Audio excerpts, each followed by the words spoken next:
Hello friends, कैसे हैं आप सब। ये हमारा सीटेड प्रैक्टिस सेट का पार्ट 16 है और इस अध्याय का नाम है thinking and learning in children. बच्चों में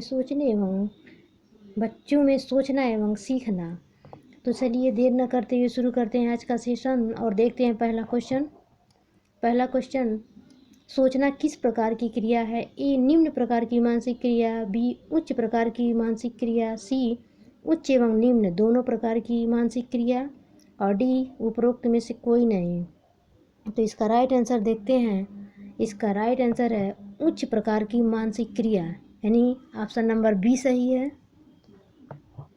क्वेश्चन नंबर 2, बच्चों में सोचने की प्रक्रिया के विकास का क्रम क्या होता है? ए निश्चित क्रम, बी अनिश्चित क्रम, सी निश्चित एवं अनिश्चित दोनों, डी उपरोक्त में से कोई नहीं। तो इसका राइट आंसर देखते हैं। इसका राइट आंसर है ए, यानी कि निश्चित क्रम। क्वेश्चन नंबर 3, निम्न में से कौन बालकों में सोचने की प्रक्रिया का अंग नहीं है? ए प्रत्यक्षीकरण की प्रक्रिया, बी कल्पना की प्रक्रिया, सी तर्क की प्रक्रिया, डी समावेशन की प्रक्रिया। तो इसका राइट आंसर देखते हैं। इसका राइट आंसर है डी, यानी कि समावेशन की प्रक्रिया। क्वेश्चन नंबर 4, बच्चे के सोचने की प्रक्रिया में किस आधार पर सोचने को सबसे उच्च माना जाता है? ए रुचि के आधार पर सोचना, बी अनुभव के आधार पर सोचना, सी तर्क के आधार पर सोचना, डी अनुकरण के आधार पर सोचना। तो इसका राइट आंसर देखते हैं। इसका राइट आंसर है तर्क। इसका राइट आंसर है सी, तर्क के आधार पर सोचना। क्वेश्चन नंबर 5, किसी बालक में तर्क के आधार पर सोचने की क्षमता के विकास के लिए आवश्यक तत्व है? ए भाषा संप्रेषण में निपुणता, बी असीमित कल्पना शक्ति, सी बालक के समक्ष अनेक समस्याएं, डी उसकी बोलने की गति। इसका राइट आंसर देखते हैं। इसका राइट आंसर ए है भाषा संप्रेषण में निपुणता। क्वेश्चन नंबर 6, बालकों में सोचने की योग्यता का सफल जीवन के लिए आवश्यक है। निम्न में से यह मत किसका है? ए पियाजे का, बी क्रो एंड क्रो का, सी स्किनर का, डी अरस्तु का। तो इसका राइट आंसर देखते हैं। इसका राइट आंसर है बी, यानी क्रो एंड क्रो का। क्वेश्चन नंबर 7, जब बच्चा फेल होता है तो इसका तात्पर्य है? ए बच्चा पढ़ाई के लिए योग्य नहीं है, बी बच्चे ने उत्तर को सही तरीके से याद नहीं किया है, सी बच्चे को प्राइवेट ट्यूशन लेनी चाहिए थी, डी व्यवस्था फेल हुई है। तो इसका राइट आंसर देखते हैं। इसका राइट आंसर है डी, यानी कि व्यवस्था फेल हुई है। क्वेश्चन नंबर 8, सीखना एक प्रक्रिया है जो जीवन पर्यंत चलती रहती है, बी एक सीमा के बाद रुक जाती है, सी एक निश्चित उम्र तक चलती है, डी उपरोक्त में से कोई नहीं। तो इसका राइट आंसर देखते हैं। ए यानी जीवन पर्यंत चलने वाली प्रक्रिया है। क्वेश्चन नंबर 9, सीखने से संबंधित तत्परता का नियम किसने दिया है? ए थॉर्नडाइक ने, बी पियाजे ने, सी अब्राहम मैस्लो ने, डी वाइगोत्स्की ने। तो इसका राइट आंसर देखते हैं। इसका राइट आंसर है ए, यानी कि थॉर्नडाइक ने। क्वेश्चन नंबर 10, सीखने से संबंधित प्रबलन का सिद्धांत निम्न में से किस मनोवैज्ञानिक से संबंधित है? सी एल हल, बी पियाजे, सी वाइगोत्स्की, डी अरस्तु। तो इसका राइट आंसर देखते हैं।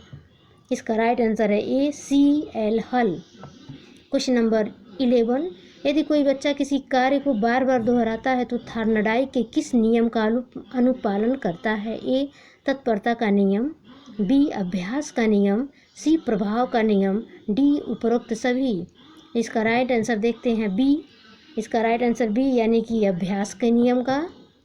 क्वेश्चन नंबर 12, सीखने का आधार आवश्यकता की पूर्ति की प्रक्रिया है, यह कथन किस मनोवैज्ञानिक का है? ए थॉर्नडाइक का, बी अरस्तु का, सी एल हल का, डी वाइगोत्स्की का। तो इसका राइट आंसर देखते हैं। इसका राइट आंसर है सी, यानी कि सी एल हल का।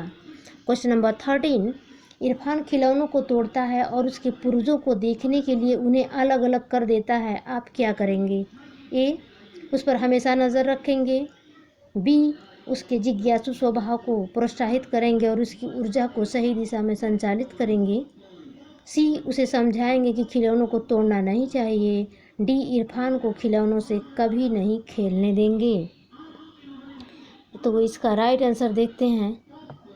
इसका राइट आंसर है बी, यानी उसके जिज्ञासु स्वभाव को प्रोत्साहित करेंगे और उसकी ऊर्जा को सही दिशा में संचालित करेंगे। क्वेश्चन नंबर 14, शिक्षार्थी जो पहले सीख चुके हैं उसकी पुनरावृत्ति और प्रत्यास्मरण में शिक्षार्थी की मदद करना महत्वपूर्ण है, क्योंकि ए, नई जानकारी को पूर्व जानकारी से जोड़ना सीखने को समृद्ध बनाता है। बी, पूर्व पाठ को दोहराने का यह एक प्रभावी तरीका है। सी, यह शिक्षार्थी की स्मृति को बढ़ाता है। डी, यह किसी भी कक्षा अनुदेशन के लिए एक सुविधाजनक शुरुआत है। इसका राइट आंसर देखते हैं। इसका राइट आंसर है डी, यानी कि किसी भी कक्षा अनुदेशन के लिए एक सही शुरुआत है। क्वेश्चन नंबर 15,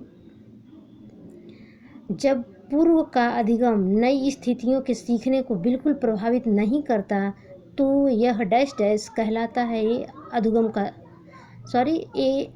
का शून्य स्थानांतरण, बी अधिगम का निरपेक्ष स्थानांतरण, सी अधिगम का सकारात्मक स्थानांतरण, डी अधिगम का नकारात्मक स्थानांतरण।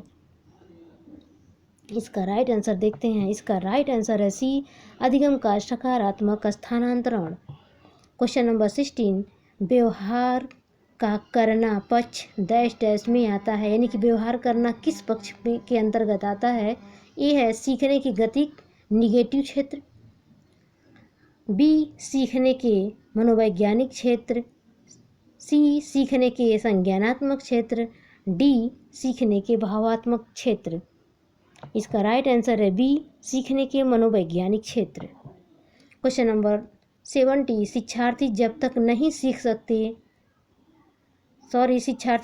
नहीं सीख सकते जब तक ए, उन्हें शिक्षा के सामाजिक उद्देश्यों की आवश्यकताओं की पूर्ति के अनुरूप न पढ़ाया जाए, बी उन्हें यह पता न हो कि जो तथ्य उन्हें पढ़ाई गई है निकट भविष्य में उसका परीक्षण किया जाएगा, सी वे सीखने के लिए तैयार न हों, डी दैनिक आधार पर घर में उनके माता पिता विद्यालय में उनके सीखने के बारे में नहीं पूछेंगे।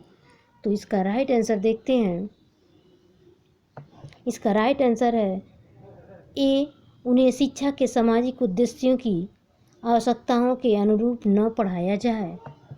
क्वेश्चन नंबर 18, अपनी कक्षा के बच्चों को उनकी अपनी अवधारणाओं को बदलने में किस प्रकार सहायता करेंगे। ए, बच्चों को सूचनाएं लिखकर उन्हें याद करने को कहकर, बी यदि बच्चों की अवधारणाएं गलत हो तो उन्हें दंड देकर, सी तथ्यात्मक जानकारी देकर, डी अवधारणाओं के बारे में बच्चों को अपनी समझ को व्यक्त करने का अवसर देकर।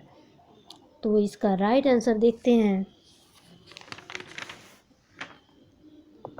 इसका राइट आंसर है सी, यानी कि उन्हें तथ्यात्मक जानकारी देकर। क्वेश्चन नंबर 19, निम्न में से कौन सा सीखने के लिए प्रमुख है। ए अनुबंधन, बी रट कर याद करना, सी अनुकरण, डी अर्थ निर्माण। तो इसका राइट आंसर देखते हैं। इसका राइट आंसर है सी, यानी कि अनुकरण। और ये सही है फ्रेंड्स कि अनुकरण के माध्यम से हम लोग बहुत बेहतर तरीके से सीख सकते हैं। क्वेश्चन नंबर 20 और इस अध्याय का ये लास्ट क्वेश्चन है। आज मैंने 20 क्वेश्चन तैयार किया था। तो चलिए देखते हैं क्वेश्चन। निम्न में से कौन सी एक महत्वपूर्ण गतिविधि बच्चों को सीखने के लिए सक्षम बनाती है।